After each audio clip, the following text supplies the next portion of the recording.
మన సబ్స్క్రైబర్లలో ఒక సబ్స్క్రైబర్ రాసినటువంటి కామెంట్ ఏంటంటే, సార్ ఇంటర్ క్యాస్ట్ మ్యారేజ్ చేసుకుంటే గవర్నమెంట్ అందించేటువంటి ఆర్థిక సహాయం అందుతుందా అని చెప్పేసి అడగటం జరిగింది. అయితే అబ్బాయి గవర్నమెంట్ ఎంప్లాయ్ అయితే అందుతుందా లేదా అనేది ఆవిడ యొక్క డౌట్ అనమాట. ఎస్, 100% అండి.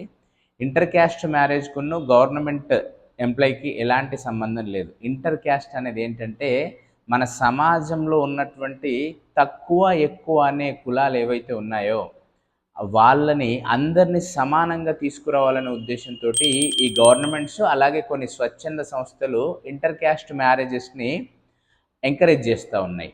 సో అమ్మాయి కానీ అబ్బాయి కానీ ఎవరో ఒకరు ఎస్సీ అయి ఉన్నట్టయితే, ఎస్సీ కానీ ఎస్టీ కానీ అయి ఉన్నట్టయితే ఖచ్చితంగా ఆర్థిక సహాయం అనేది అందుతుంది. వాళ్ళు గవర్నమెంట్ ఆఫీసర్ అయినా లేదా ప్రైవేట్ ఉద్యోగి అయినా లేదా ఎలాంటి పని చేయకపోయినా ఖచ్చితంగా గవర్నమెంట్ నుంచి ఆర్థిక సహాయం అనేది అందుతుంది.